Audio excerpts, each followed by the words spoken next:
शुरुआत जो है वो दूसरों से उम्मीद रखकर नहीं होती है। क्रांति की शुरुआत होती है खुद क्रांति बनने से।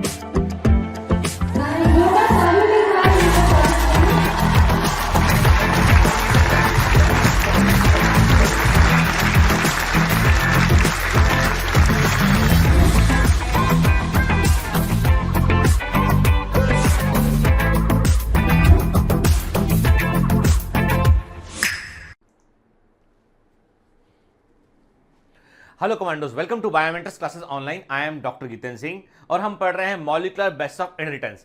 और इस चैप्टर के बिल्कुल आखिरी हिस्से में हम पहुंच चुके हैं, जहां आज हम बात करेंगे डीएनए फिंगरप्रिंटिंग के ऊपर। पूरा चैप्टर जो है हमने एक चीज को पढ़ा, हमने एक इंफॉर्मेशन को हमने बड़े ध्यान से समझा हमने, और 100% हमने एनसीईआरटी को कवर किया। एक सिंगल स्टेटमेंट भी हमने उसका मिस नहीं किया। क्लियर? ठीक है। हमने देखा कि डीएनए क्या होता है, आरएनए क्या होता है, ट्रांसक्रिप्शन कैसे होता है, ट्रांसलेशन कैसे होता है, जीन रेगुलेशन कैसे होता है, ह्यूमन जीनोम प्रोजेक्ट क्या है, इसको भी समझा हमने। ठीक है बेटा, चलिए तो आप जो है वो मुझे बताएंगे, पहले कुछ प्रश्नों के उत्तर करेंगे आप, और उसके बाद फिर हम आगे बढ़ेंगे। और आज हम क्या पढ़ने वाले हैं? आज हम जो है वो मॉलिक्यूलर बेसिस ऑफ इनहेरिटेंस का सबसे आखिरी हिस्सा पढ़ने वाले हैं, that is the DNA fingerprinting, one of the very very interesting portion. ठीक है, लेकिन उसके पहले आप मुझे बताएंगे what is the meaning of these words. मैं कुछ वर्ड बता रहा हूं बेटा, इनका मतलब आपको बताना है। और प्लीज के बिल्कुल ध्यान से उसका आंसर कमेंट में लिख भेजिएगा। के आप बताइए मुझे कि what is the meaning of this word. Expressed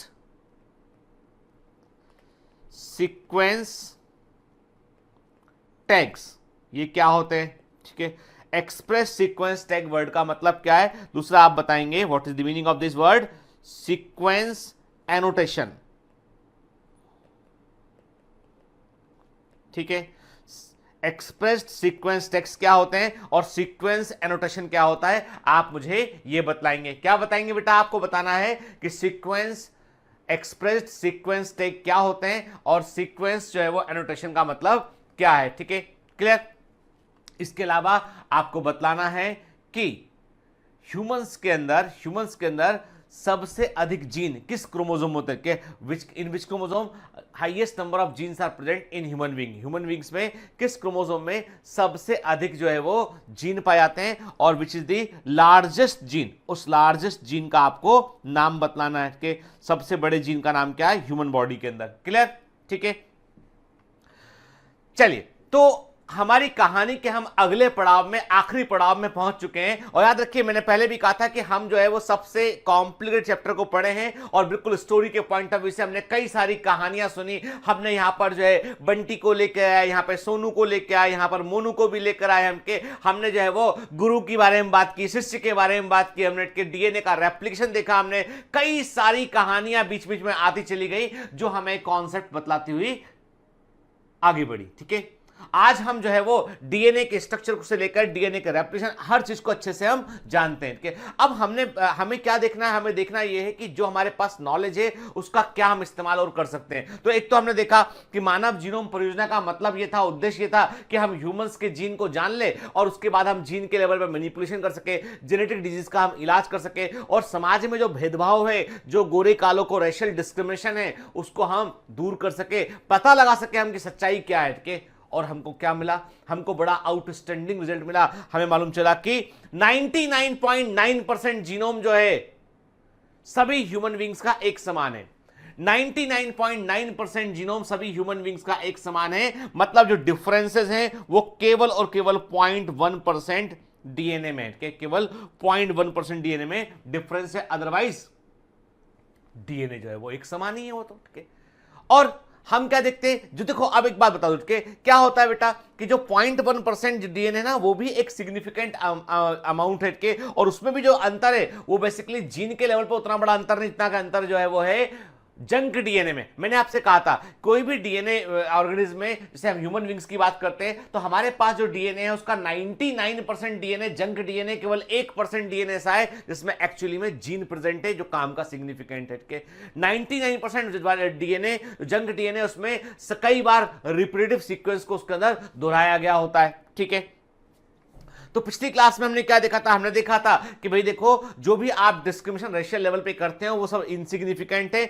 99.9% genome एक समान है, कोई बड़ा अंतर हमको देखने नहीं मिलता है कि अब आज हम जो है लेबोरेटरी में डीएनए का पूरा आकलन कर चुके हैं। हमें मालूम है कि ह्यूमंस के डीएनए में क्या जीन प्रेजेंट है, किस क्रोमोसोम पर कौन से जीन प्रेजेंट है, कितनी संख्या में जीन प्रेजेंट है और किस जीन का इफेक्ट क्या होता है, क्या उसका एक्सप्रेशन होता है। तकरीबन 50% 50% जीन की पूरी जानकारी हमारे पास है। क्लियर? ठीक है। और हम इतना जानते हैं कि कोई भी दो ह्यूमन बींग यदि एक दूसरे से अलग अलग दिखाई पड़ते हैं तो इसका सिंपल सा मतलब ये कि उनके डीएनए में वेरिएशन है, मामूली सा परिवर्तन है, जिसके चलते वो अलग अलग दिखाई पड़ते हैं। ठीक है, चलिए अब पहले बात करते हैं फिंगरप्रिंटिंग क्या होता है। पीछे लिखा बाद में पढ़ना, वो एनसीईआरटी में ऑलरेडी दे रखा है बेटा। हम यहां पर पूरा 100% एनसीईआरटी पर बात करेंगे यहां पे। Okay, this is one of the very important portion और यहां से क्वेश्चन आना बिल्कुल तय हट के। दिस इज दी पोर्शन जहां से एग्जाम में क्वेश्चन आना बिल्कुल जो है वो तय हट के। It is very important part. ठीक है, क्लियर? ध्यान से बात सुने के। फिंगरप्रिंट सुने आपने? क्या आपने देखा होगा कि हिंदी फिल्मों में क्या होता है? हिंदी फिल्मों में दिखाते हैं जनरली, कई बार वो हॉलीवुड की फिल्मों में भी दिखाते हैं कि क्या दिखाते हैं कि एक किलर हटके, वो किलर ने क्या किया, कहीं पर उसने जो है किसी व्यक्ति को उसने मारा, तो मारने के बाद क्या देखा उसने? सबसे पहले क्या किया उसने? उस आदमी की जिस गन का उसने इस्तेमाल किया उस गन के ऊपर के उसने फिंगरप्रिंट को साफ कर दिया उसने अपने। ठीक है, फिंगरप्रिंट को साफ कर दिया ताकि कि उसको पुलिस पहचान ना ले, वो है ना। आप देखोगे कि कई फिल्मों में देखा होगा आपने कि हीरो के एक हीरो है जिसके ऊपर पुलिस को शक है और उसका फिंगरप्रिंट लेने के लिए वो कांच के ग्लास में उसको जो है जूस सर्व करते हैं। जैसे वो कांच का ग्लास उठाता है तो उसके फिंगरप्रिंट कांच के ग्लास में आ जाते हैं और उसको वो देख लेते हैं। ठीक है, आपको पता है जब कभी आपको अमेरिका जाना हो, आपको, तो अमेरिका जाने के लिए क्या होता है, आपको बाकायदा वीजा जब लेते हैं आप, तो अमेरिकन वीजा जो 10 साल के लिए मिलता है। ठीक है, मेरे पास तो 10 साल का के लिए वीजा है। ठीक है, तो वहां पे क्या करते हैं, आपके पूरा फिंगरप्रिंट स्कैन करते हैं, आपका आंख का आइरिस भी स्कैन करते हैं। जैसे आप यहां से आप जब फ्लाइट में बैठते हैं और अमेरिकन एयरपोर्ट पर उतरते हैं, तो एयरपोर्ट पर उतरने के बाद जब आपका जो है वो जो इमिग्रेशन वाला हिस्सा जो होता है वहां आप जाते हैं, तो आप क्या देखते हैं, वहां देखते हैं आपकी वहां पर जो है मशीन लगी होती है, आपको अपने हाथ रखना होता है, आपको अपनी आई स्कैन करनी होती है, तब आपको मालूम है हाँ यही वो व्यक्ति था जिसको वीजा इश्यू हुआ है और इसी व्यक्ति को अंदर आने देना है। यदि आपके फिंगरप्रिंट मैच नहीं करेंगे तो आपको अंदर अलाउड नहीं करेंगे वो। Why they are using fingerprint? क्योंकि फिंगरप्रिंट यूनिक होते हैं। मेरे जो फिंगरप्रिंट है वो आपके फिंगरप्रिंट के समान नहीं है। हमारी उंगलियों में जो रेखाएं दिखाई पड़ती है, अब इन रेखाओं का ज्योतिषी क्या महत्व है ये मैं नहीं, हॉरोस्कोप से ज्योतिष से क्या महत्व है, एस्ट्रोलॉजी से क्या महत्व है मुझे नहीं मालूम। ठीक है, I am not the right person for that, तो मत पूछना मुझसे। ठीक है, जो आपके हाथों में जो रेखाएं फिंगरप्रिंट्स आपके प्रेजेंट है, पूरे के पूरे जो बारीक फाइन प्रिंट्स हैं, ये यूनिक होते हैं के। जब आप कभी आप देखिए इंडिया में भी क्या होता है, जैसे आप रजिस्ट्री कराते हैं, कोई प्रॉपर्टी का रजिस्ट्री कराया आपने, तो वहां पर भी थंब इंप्रेशन लेते हैं। ठीक है, वहां पे भी फिंगरप्रिंट का इस्तेमाल किया जाता है। तो आपके जो फिंगरप्रिंट है वो यूनिक होते हैं। ठीक है, और कई बार पुलिस जो होती है, हर बार ऐसा नहीं कि पुलिस को अपराध जांचने के लिए डीएनए फिंगरप्रिंटिंग करनी पड़ती हो। कई बार सिंपल फिंगरप्रिंट से वो पुलिस जो है, पुलिस की एक टीम होती है कि क्राइम इन्वेस्टिगेशन की एक टीम होती है, सीएफएल टीम बोलते हैं, वो जाती है, फॉरेंसिक टीम होती है जो वहां जाके जो एनालिसिस करती है और वो अपराध स्थल से जो है वो सबूत जुटाती है, फिंगरप्रिंट जुटाती है, और फिर जिन लोगों पर शक होता है उनके फिंगरप्रिंट से मैच करते हैं। यदि फिंगरप्रिंट मैच कर गए तो पूछते तुम वहां पे क्या कर रहे थे, पूछताछ होती है, फिर वो बताता है आदमी सच किया उसने ये किया है। ठीक है, ये तो बात की हमने बिल्कुल सिंपल फिंगरप्रिंट की बात की कि साधारण फिंगरप्रिंट का मतलब क्या होता है। ठीक है, अब चूंकि अपराधी हो गया है शातिर, है ना, अपराधी जो है वो तो तेज, अपराधी जो अपराध करता है वो ये सोचता है कि मैं बच जाऊंगा। क्रिमिनल हमेशा ये सोचता है कि मैं सबसे होशियार हूं और मैं बच जाऊंगा, और पुलिस जो होती है उसको उसकी होशियारी को वो, और आपको बता दूं मैं कि हर अपराध जो होता है वो एक ना एक सबूत छोड़कर जरूर आता है, चाहे वो कितना ही कुछ कर ले के क्रिमिनल, किसी भी क्राइम सीन पर एक ना एक एविडेंस छूटेगा ही छूटेगा। ये प्रकृति का एक नियम जैसा है कि आप समझ लीजिए कि वो कोई ना कोई ऐसा इंसिडेंस, ऐसा एविडेंस बोलते हैं वो होता है, वो छूटता है। यहाँ पे मेरे फादर जो थे वो जज थे। ठीक है, तो मेरे पापा मुझे बताया करते थे कि देयर आर सम एविडेंसेस, कुछ ऐसे प्रमाण होते हैं जो होते हैं जिनको हम बोलते हैं कि जो ऐसे एविडेंस होते हैं जो बोल नहीं सकते हैं, सरकमटेंशियल एविडेंसेस के जो सरकमस्टेंसेस वहां पे दिखाई पड़ता है क्राइम सीन पर, वहां पे जो सामान मिला, जो ऑब्जेक्ट मिला, वो भी अपने आप में गवाही देता है कि इस तरह का सामान जो है उसके अंदर ये फिंगरप्रिंट है के। तो कई बार अपराध का पता लगाने के लिए जो है हर बार जरूरी नहीं कि आदमी बोलने वाला सबूत ही मिले के, कई बार ऐसे जो है वो साक्ष्य मिलते हैं, ऐसे एविडेंस मिलते हैं जो बोल नहीं सकते हैं लेकिन उस वक्त की कंडीशन को बतला सकते हैं इनके। There are very important thing के आज फॉरेंसिक मेडिसिन जो है वो आप जब आप मेडिकल कॉलेज में पहुंच जाएंगे तो सेकंड ईयर में आपको फॉरेंसिक मेडिसिन पढ़ना पड़ेगा। फॉरेंसिक मेडिसिन में डेड बॉडी का स्टडी करते हैं, क्राइम का स्टडी करते हैं, क्राइम कहां पे अपराध स्थल की स्टडी करते हैं, रेप के केसेस हुए, सेक्सुअल असॉल्ट के केसेस हुए, मर्डर के केसेस हुए, यहाँ पे सुसाइड के केसेस हुए, इन सबको इन्वेस्टिगेट करने का काम होता है फॉरेंसिक डिपार्टमेंट का के। और उसका एक मेडिकल कॉलेज में एक विंग होता है फॉरेंसिक मेडिसिन, और वहां का जो प्रोफेसर होते हैं they are expert in forensic medicine. और उन्होंने एक बार लिख दिया ना कि मृत्यु का कारण यह है कि आदमी को मारकर तालाब में फेंका गया, that is the right, they have evidences, वो जांच करते हैं उसकी पूरी, ठीक है। वो ये भी बता देंगे किसी व्यक्ति को मारने के बाद पंखे से लटकाया गया है या वो पंखे से खुद लटक कर मरा है के, वो यही बता देंगे इस व्यक्ति की डेथ कितने घंटे पहले हुई होगी, इस व्यक्ति की डेथ कितने दिन पहले होगी। केवल एक हड्डी बोन मिलती है, उस बोन से बता देंगे वो कि ये बोन आदमी की है कि औरत की है और इसकी उम्र लगभग कितनी रही होगी और कितने समय पहले इसकी डेथ हुई होगी, ठीक है। आप सोच लीजिए, ये है फॉरेंसिक मेडिसिन। और ये one of the very very जो है वो इंपॉर्टेंट सब्जेक्ट में से एक है, क्योंकि देखिए समाज में दो तरह की बीमारियां होती है। एक बीमारी होती है जो शरीर की बीमारी होती है, उसका इलाज डॉक्टर कर लेते हैं, नॉर्मल डॉक्टर जो है वो मेडिकल प्रोफेशनल, वो शरीर की बीमारी का इलाज करते हैं। कुछ बीमारियां समाज के अंदर ही होती हैं, देयर आर क्राइम्स, जो अपराध है समाज में, जो पनप रहे अपराध हैं, वो भी तो एक बीमारी के समान है, समाज की बीमारी के समान है। और उन बीमारियों का इलाज करने के लिए हमको फिर डॉक्टर चाहिए होते हैं और उन बीमारियों को पकड़ने के लिए हमको जासूस चाहिए होते हैं। तो जो मेडिकल डिटेक्टिव होते हैं बेसिकली वो फॉरेंसिक बैकग्राउंड वाले लोग होते हैं, पुलिस की हेल्प करते हैं, कोर्ट की हेल्प करते हैं, जिससे अपराधी को सजा मिल सके और वो सजा के मिलने के कारण ताकि अपराध समाज में कम हो सके और लोगों को मालूम चले कि हाँ अपराध करने के बाद सजा मिलती है, ठीक है। तो अभी आज हम बात करने वाले बड़े इंटरेस्टिंग हिस्से पे, वो है डीएनए फिंगरप्रिंटिंग। कि अपराध स्थल पर जो है वो कुछ गवाह ऐसे होते हैं, मैंने कहा ना, जो अपनी गवाही खुद देते। तो अपराध स्थल पर कई बार जो है जब कभी हमको बहुत अधिक क्लू नहीं मिलता है, कई बार हमें जो है बहुत इन्वेस्टिगेशन थॉरो करना होता है, हमें लगता है कि अपराधी बड़ा शातिर था, तो वहां पर हम जो है डीएनए फिंगरप्रिंटिंग टेक्निक का हम इस्तेमाल कर सकते हैं, ठीक है। और इस डीएनए फिंगरप्रिंटिंग टेक्निक के ऊपर एक बायोमेंटर्स ऑनलाइन फिल्म्स के अंदर एक बड़ी अच्छी मूवी है कि आप देखिएगा उसको के, और वो ट्रू मूवी है, वास्तविक घटनाओं पर आधारित मूवी के। उसमें जितने भी केसेस लिए गए वो वास्तविक केसेस हैं और मूवी का नाम है जस्टिस मॉलिक्यूल। क्या नाम है मूवी का? Justice molecule. कहां पर बेटा? बायोमेंटर्स ऑनलाइन फिल्म्स के, ठीक है। मैं मूवी प्रमोट नहीं कर रहा हूं। आप बोलोगे सर जैसे कि सलमान खान अपनी फिल्म प्रमोट करता है, आप आजकल जो है बायोमेंटर्स ऑनलाइन फिल्म्स की मूवीज प्रमोट करते हैं। तो basically Biomentors online films is a channel जो बायोमेंटर्स का ही चैनल है, जिसमें कि हम एनसीईआरटी बेस्ड मूवीज को क्रिएट करते हैं और वो मूवीज जो होती है वो आपके कॉन्सेप्ट क्लैरिटी बड़ी इंपॉर्टेंट है के। तो जस्टिस मॉलिक्यूल जरूर देखिएगा, आपके उसका लिंक भी मैं डिस्क्रिप्शन में डलवा दूंगा यहाँ पे। चलिए अभी तो आज हम बात करने वाले डीएनए फिंगरप्रिंट। अब देखो बेटा, सिंपल सी बात यह है कि अब एक बात तो बड़ी पते की हमें मालूम है कि 99.9% of base sequence among humans are the same. अभी तो पहले ही बात हो चुकी थी कि 99.9% डीएनए सेम है, तो मतलब डिफरेंस केवल कितना है? 0.1% डीएनए में डिफरेंस है। अब आप बोलोगे सर इतना कम डिफरेंस कैसे काम चलेगा? अरे भाई ये तो सोचो तुम्हारा डीएनए कितना बड़ा है, तुम्हारा डीएनए जो है उसमें कितना है, हम बात करते हैं ह्यूमन जीनोम, मनुष्य के जीनोम में कितने बेस पेयर है। तो हमने कहा 3 × 10⁹ बेस पेयर के, मतलब 3 बिलियन के आसपास बेस पेयर के। आप देख रहे हैं 3 × 10⁹ बेस पेयर जो प्रेजेंट है, तो इसका 0.1% तो अपने आप में एक बड़ा अमाउंट होगा। अरे भाई सिंपल सी बात है कि एक दिन अंबानी जी आपके पास आते हैं और बोलते हैं, मुकेश अंबानी जी की बात कर रहा हूं, आपके पास आते हैं और बोलते हैं कि तुम बेटा बड़ी अच्छी पढ़ाई कर रहे हो, है ना, तुमको मैं बड़ा खुश हूं, आज तुमको अपनी संपत्ति का 0.1% में तुमको दे रहा हूं। Can you imagine how much the amount is that के? अरे मुकेश अंबानी की जो टोटल वर्थ है उनकी के, उसका वो यदि आपको 0.1% आपको दे रहे हैं यदि वो, तो आप समझ लीजिए कि आप इंडिया के सबसे धनी लोगों में शामिल हो जाएंगे आप, ठीक है। समझ लीजिए 0.1% इतना बड़ा अमाउंट है उनके।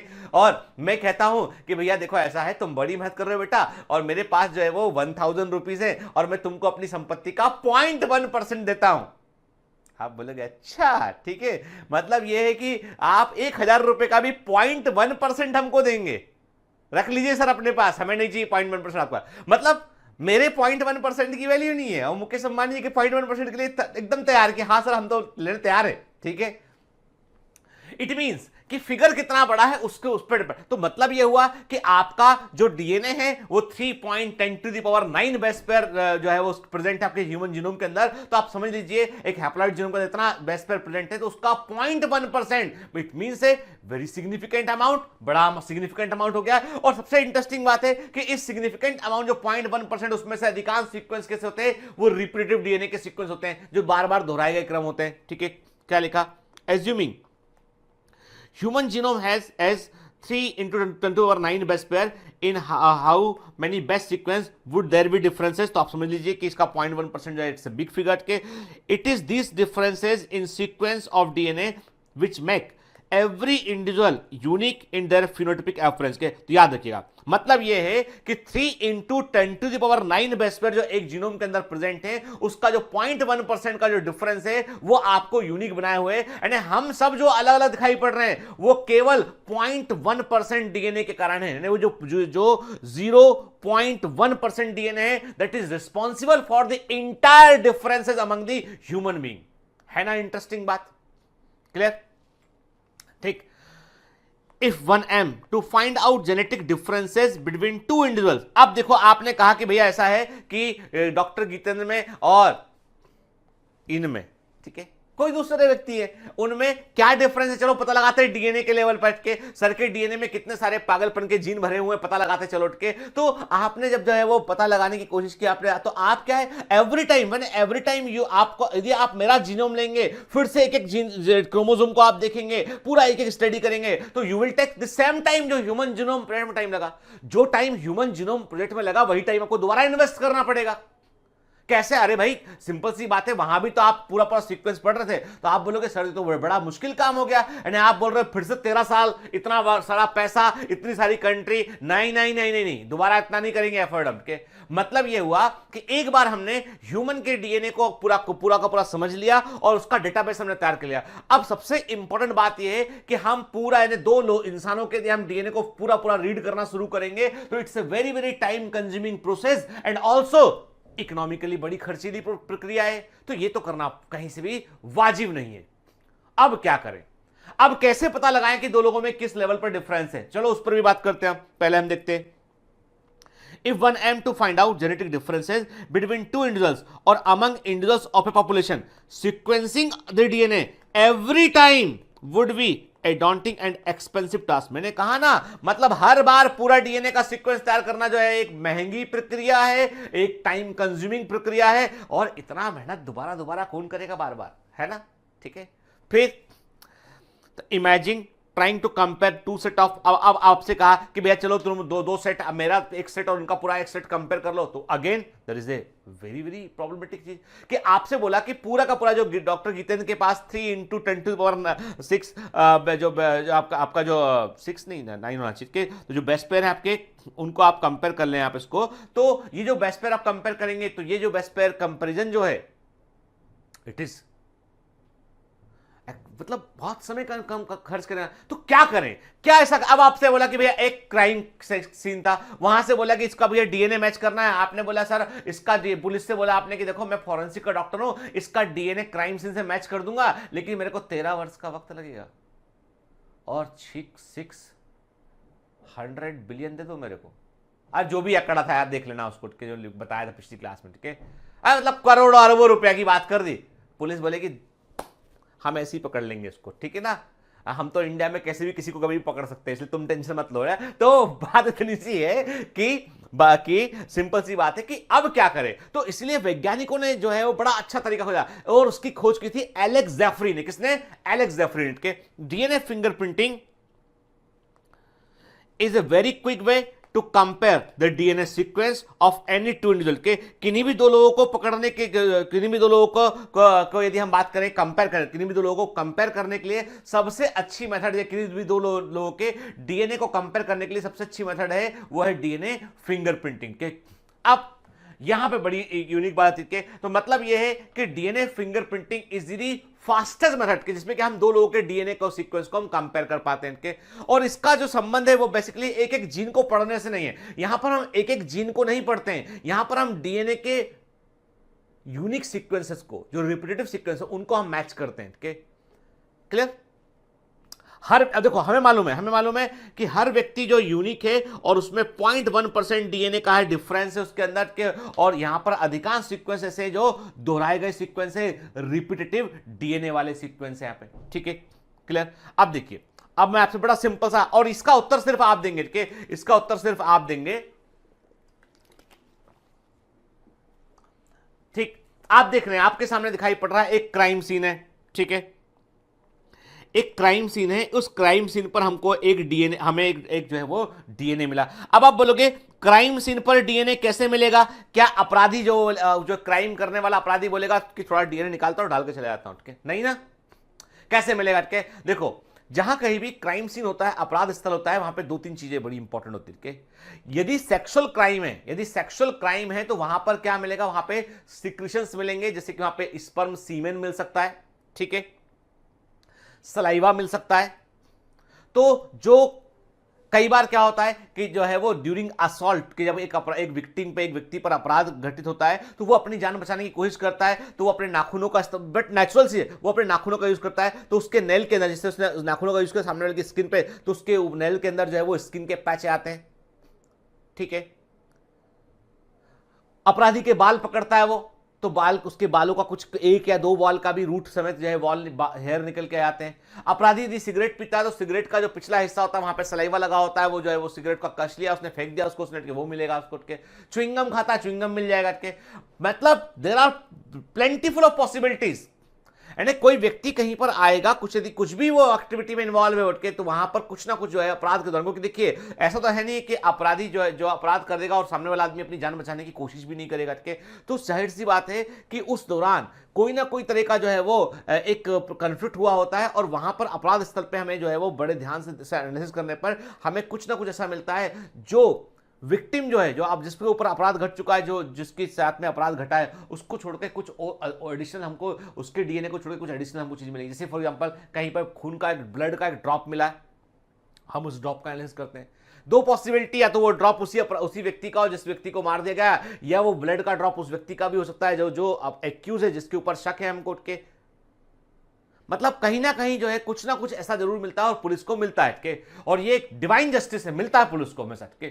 तो हुआ ये कि क्राइम सीन पर जो है वो एक जो है वो वहां पर जो है वो कुछ एक सा ब्लड का कुछ स्टेन मिला, जो कि विक्टिम की बॉडी पे नाखूनों के अंदर प्रेजेंट था। तो उसको निकाला, उसको डीएनए को, और उस डीएनए को उन्होंने जो है वो एक डीएनए का उन्होंने फिंगरप्रिंट तैयार किया। अब कैसे डीएनए का फिंगरप्रिंट तैयार करते हैं हम बाद में बात करेंगे इस पर। अभी हम देख रहे हैं कि क्राइम सीन पर जो डीएनए क्राइम सीन पर मिला उसका फिंगरप्रिंट ही है।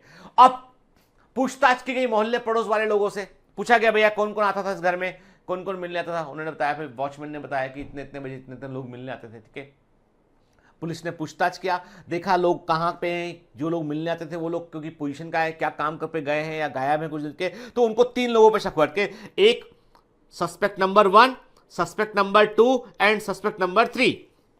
3 लोगों पे उन्हें शक हुआ के। अब तीनों लोगों को पूछताछ के लिए बुलाया गया। तीनों लोगों ने साफ साफ बोल दिया कि मैं तो उस दिन जो है वो चेन्नई में था, मैं तो उस दिन जो है अपनी बहन की शादी में गया हुआ था, मैं तो उस दिन साहब जो है इस शहर में ही नहीं था, मैं तो बीमार था, अस्पताल के अंदर था मैं। ठीक है, तीनों लोगों ने अपनी अपनी कहानी सुना दी। अब पुलिस ने क्या किया, पुलिस ने तीनों लोगों का ब्लड सैंपल लिया। आपके दिमाग में बात आ रही है सर ब्लड से डीएनए, अरे भैया ब्लड में आरबीसी के अलावा डब्ल्यूबीसी भी होता है, और ब्लड में डीएनए फिंगरप्रिंटिंग में जो डीएनए निकालते हैं डब्ल्यूबीसी का डीएनए निकालते हैं। आरबीसी के पास न्यूक्लियस नहीं होता है, मुझे मालूम है। ठीक है, और वो उससे डीएनए नहीं मिलेगा आपको। डीएनए किससे मिलेगा, अदर सेल्स देन दी आरबीसी। आरबीसी के अलावा अन्य सेल जो ब्लड के अंदर होती है उनसे हमको डीएनए मिल जाएगा। प्लेटलेट छोड़ दो, आरबीसी छोड़ दो, डब्ल्यूबीसी से मिल जाएगा, लिम्फोसाइट से मिल जाएगा हमको। ठीक है, तो हमने डीएनए को मैच किया। अब तीनों का हमने ब्लड सैंपल लिया, बोला चलो ठीक है कोई बात नहीं, तीनों को ब्लड सैंपल लेते हैं, है ना, तुम लोगों ने अपराध नहीं किया, तुम थे नहीं ना, कोई बात नहीं, हम तीनों को ब्लड सैंपल लेते हैं। ब्लड सैंपल लिया, लेबोरेटरी को भेजा, तीनों का डीएनए फिंगरप्रिंट तैयार किया। अब तीनों का सस्पेक्ट नंबर 1 का डीएनए फिंगरप्रिंट, सेकंड, थर्ड। अब आप देखो, देख रहे हैं आप सस्पेक्ट नंबर 1 का फिंगरप्रिंट क्या आपको क्राइम सीन के फिंगरप्रिंट से पूरा पूरा मैच होता हुआ दिख रहा है? आप बोलोगे नहीं सर, कुछ हिस्सा ऐसा लग रहा है मैच हो रहा है, लेकिन पूरा मैच नहीं हो रहा है। सस्पेक्ट नंबर 2 को देखो आप, सस्पेक्ट नंबर 2 का पूरा सीक्वेंस देखिए आपका, ठीक है, देखो आप, है ना, पूरा का पूरा सीक्वेंस इसका जो है वो मैच हो रहा है। आपने कहा मिल गया अपराधी, ये वहां प्रेजेंट था उस दिन, इसका खून कैसे आया वहां पे, इसका जो है डीएनए वहां कैसे मिल गया भला? मतलब ये प्रेजेंट था और सस्पेक्ट नंबर 1 और 3 जो है वो प्रेजेंट नहीं थे, तो ये दोनों को हटा दिया और हमने सही क्रिमिनल को पकड़ लिया, हमको मिल गया सस्पेक्ट नंबर 2, ठीक है ना। तो ये, अब आप बोलोगे सर ये जो फिंगरप्रिंट है वो कैसे बने, हम बात करेंगे, चिंता नहीं करो, मैं बताऊंगा कैसे बने वो, ठीक है। अभी अब आपके लिए एक केस है, अब आप एक टॉप कॉप हैं के, आप एक मेडिकल डिटेक्टिव हैं के, आप कौन है, एक आप मेडिकल डिटेक्टिव है, आपको बताना है कि ये तो है मम्मी पापा, ये है मॉम और ये है डैड। डैड बड़े अच्छे लाल टोपी पहनते हैं, ठीक है। तो मॉम एंड डैड जो है वो है ये, और इनके के जो है पास 4 बच्चे हैं, ठीक है, 4 बच्चे हैं, और उनमें से 2 बच्चे ऐसे हैं जो उनके खुद के हैं और 2 बच्चे ऐसे जो उन्होंने गोद लिए कहीं से, ठीक है। अब आपको यह पता लगाना है कि इनमें से कौन से वो 2 बच्चे ऐसे हैं जो बच्चे जो है वो गोद लिए हुए बच्चे हैं, और ऐसे कौन से बच्चे जिनको गोद लिए बच्चे का मतलब ये नहीं कि अपने बच्चे गोद में, उसका मतलब है कि हमने अडॉप्ट किया उनके, अडॉप्टेड बच्चे कौन से हैं, और कौन से बच्चे ऐसे हैं जो इनके खुद के बच्चे हैं, ठीक है। तो आपके पास चाइल्ड 1 2 3 4 है, आप बताएंगे, इसका एनालिसिस कीजिए, देखिए, ध्यान से देखिए, इसको समझिए और बताइए आप मुझे को कि कौन से बच्चे ऐसे हैं जो इन पेरेंट के मॉम और डैड, इनके जो दिए गए मॉम डैड हैं उनके रियल मॉम डैड हैं, बायोलॉजिकल मॉम डैड हैं, और बाकी 2 बच्चे ऐसे हैं जिनके ये बायोलॉजिकल, मतलब इन्होंने इनको जन्म नहीं दिया, ठीक है। तो कौन से बच्चे एडॉप्टेड हैं और कौन से नेचुरल बच्चे हैं वो आपको बताना है, ठीक है ना, ठीक है। कौन बताएगा? तो यहां पर हमारा काम पे लग गया है कमांडो, ठीक है, कमांडो काम पर लगा दिया मैंने, ठीक है। तो कमांडो स्क्रीनशॉट लीजिए और आंसर दीजिए, ठीक है, क्लियर है ना, मजेदार। चलिए अब आगे बढ़ते हैं कि क्या है एक्चुअली में, अभी तक तो जितना कुछ देखा वो सब कुछ ऐसा लगा कि बड़ा बढ़िया बढ़िया है, ठीक है, लेकिन इस बढ़िया बढ़िया को कैसे पता लगाएंगे हम इसका, ठीक है।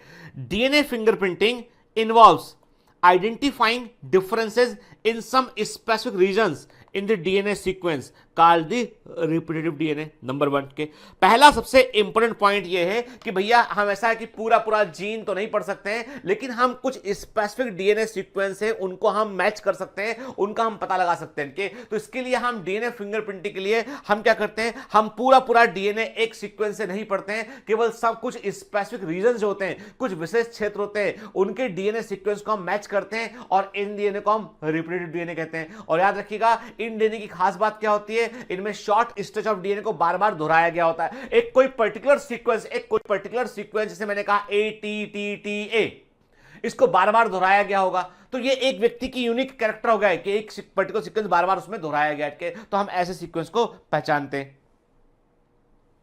This repetitive DNA are separated from the bulk genomic DNA के। अब जो आपका मेन जीनोमिक डीएनए है जिसके अंदर क्रोमोसोम प्रेजेंट है, जिसके अंदर बाकी दूसरा जो जिसके अंदर जो है वो एक्चुअल जीन प्रेजेंट है, ठीक है, जो रिपीटेटिव नहीं है, कि जो नॉर्मल डीएनए के, उसको वो जो नॉर्मल डीएनए है वो एक बड़ा हिस्सा है, 99.9% 99.9% डीएनए तो मैच कर रहा है ना सबका, तो कितना छोटा हिस्सा क्या 0.1% क्या है वो डिफर कर रहा है।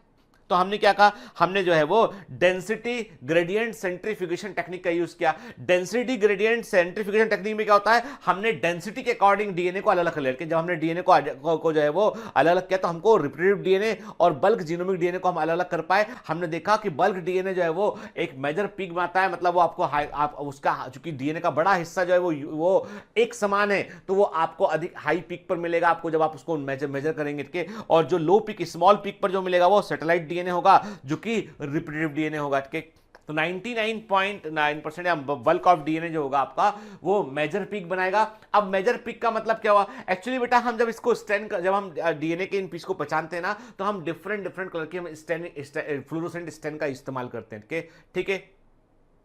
हम फ्लोरोसेंट स्टेन का इस्तेमाल करते हैं, तो फ्लोरोसेंट स्टेन जो होते हैं वो आपको एक तरह का चमक देते हैं, एक कलर फ्लोरोसेंस प्रोवाइड करते हैं, तो उससे हम डीएनए के उस डीएनए को हम पहचान पाते हैं, ठीक है। तो यहां पे क्या किया हमने कि अब इसमें हम और डिटेल में नहीं जाते, क्योंकि हमारे बियॉन्ड दिस सिलेबस से तो अभी हमने इतना समझ गए कि फ्लोरोसाइट हमने क्या किया, फ्लोरोक्रोम डाई का हम इस्तेमाल करते हैं डीएनए के को पहचानने के लिए। तो अब और उसमें भी क्या हुआ कि हमने देखा कि बल्क डीएनए जो है वो अलग तरीके का फ्लोरोसेंस शो कर रहा है, और जो आपका सैटेलाइट डीएनए है वो कम फ्लोरोसेंस शो कर रहा है, लो पीक को वो शो कर रहा होता है। ठीक है। अब तो कुल मिला के चलिए, अब एक बात तो हम समझ गए कि चलो ठीक है, मान लिया हमने कि 0.1% डीएनए डिफरेंट था, रिपीट डीएनए डिफरेंट होता है। अब हम बात करते हैं कि डीएनए फिंगरप्रिंटिंग में कई सारे स्टेप इन्वॉल्व होते हैं। कैसे करेंगे फिंगरप्रिंटिंग? सबसे पहले तो आपको जो है वो कलेक्शन ऑफ बायोलॉजिकल सैंपल, आपको डीएनए फिंगरप्रिंटिंग करना है तो आपको सैंपल चाहिए पड़ेगा। आपको जो क्राइम सीन है, जो अपराध स्थल है, जो क्राइम सीन है, वहां पर आपको डीएनए आइडेंटिफाई करना, ढूंढना पड़ेगा आपको के कि वहां पे क्या मिला हमको। ठीक है। और जनरली सेक्सुअल क्राइम जो होते हैं उनमें तो 100% डीएनए मिल जाता है, उसमें पूर्णतः मिल जाता है उसके। और इसके लिए पता है आपको, इसके लिए जो फॉरेंसिक टीम होती है वो केवल क्राइम सीन नहीं देती, वो वॉशरूम यूज किया वो देखेगी, वो उसके वॉश बेसिन देखेगी, वो क्योंकि अपराध स्थल का अपराधी कई बार हाथ धोता है या उसने कुछ खाया बाद में यहाँ पे, मतलब थॉरो इन्वेस्टिगेशन होता है एक एक चीज करके। इसलिए क्राइम जहाँ पे अपराध घटता है उस जगह को ब्लॉक बंद कर दिया जाता है कुछ समय के लिए, सील कर दिया जाता है ताकि कोई दूसरा एंटर ना करे वहां पे। तो सबसे पहला काम तो ये होता है कि इन्वेस्टिगेशन टीम को वहां पर बायोलॉजिकल सैंपल जो है वो कलेक्ट करने होते हैं, चाहे वो ब्लड के फॉर्म में हो, हेयर रूट के फॉर्म में हो, ठीक है, स्किन पैच के फॉर्म में हो, सलाइवा के फॉर्म में हो, चाहे वो सीमेन के फॉर्म में हो, ये आपको वहां से कलेक्ट करने होंगे। ठीक है। उसके बाद उन बायोलॉजिकल सैंपल से आपको डीएनए निकालना होगा आपको, फिर आप लेबोरेटरी में डीएनए का उन सैंपल से जो मिले उनसे आप जो है डीएनए को आइसोलेट कीजिए। अब चूंकि आपको तो क्या मिला, आप इमेजिन करते हैं आपको वहां पर क्या मिला, आपको वहां पर जो है वो एक हेयर रूट मिला। ठीक है।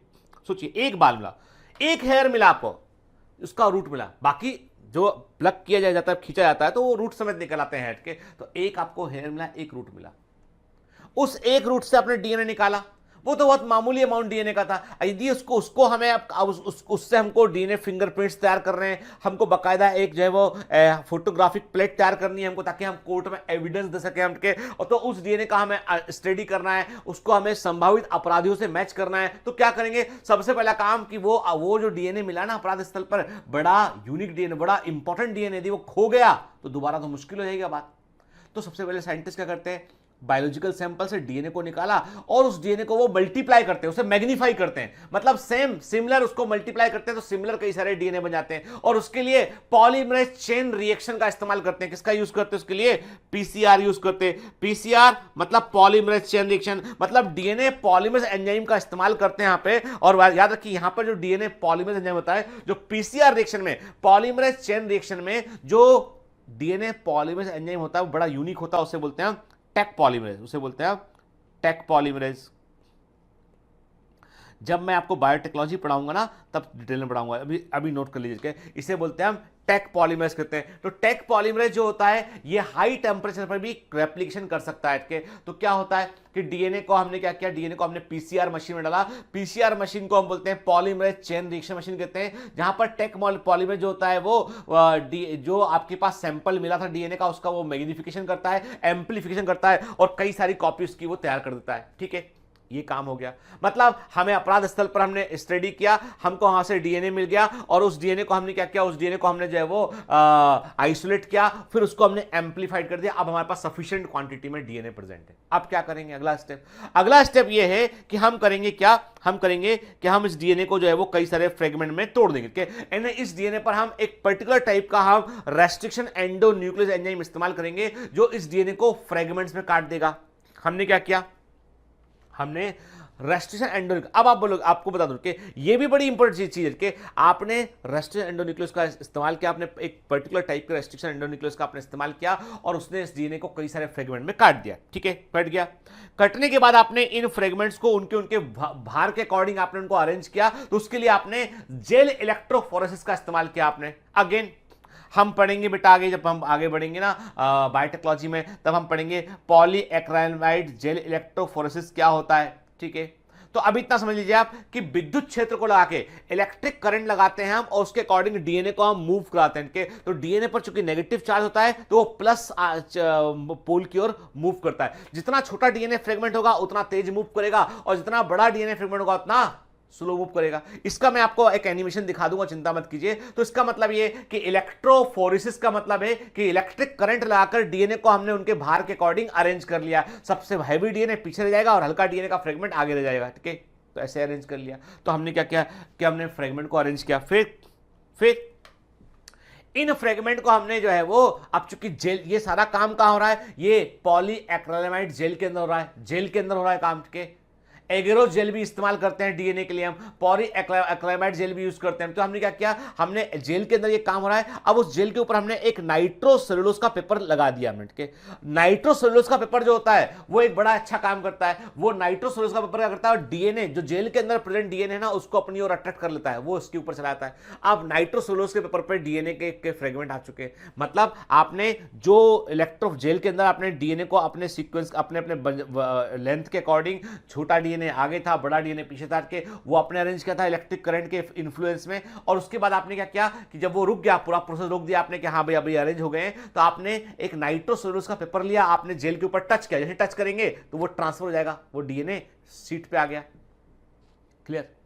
सदर्न ब्लॉटिंग बोलते हैं टेक्निक को। टेक्निक को क्या बोलते हैं, सदर्न ब्लॉटिंग कहते हैं। अब क्या किया आपने, transferring the fragment on the nitrocellulose membrane के। इसके बाद आपने क्या किया, अब आपका काम यहां शुरू होता है कि यहां पर आपने क्या किया, आपने कुछ रेडियोएक्टिव प्रोब तैयार किया के, यानी आपने कुछ जो है वो प्रोब, क्या मतलब है, प्रोब का मतलब ये कि आपके पास में लेबोरेटरी में कुछ ऐसे सीक्वेंस हैं जिनसे आप जो आपके पास में डीएनए के फ्रेगमेंट है उनके सीक्वेंस को आप पहचान सकते हो क्या सीक्वेंस है। तो ये जो प्रोब है, मैंने कहा फॉर एग्जांपल एक प्रोब हमारे पास एटीटी, तो ये एटीटी प्रोब जो है ये रेडियोएक्टिव होता है कि इसके ऊपर हमने क्या किया, रेडियोएक्टिविटी इसके अंदर इंसर्ट करके। तो ये क्या होता है, ये प्रोब जो होता है जहां भी जाएगा कहां पर जुड़ा है ये हमें मालूम चल जाएगा कि किस जगह, यानी डीएनए के किस हिस्से पर सीक्वेंस जो है वो टीटीए है।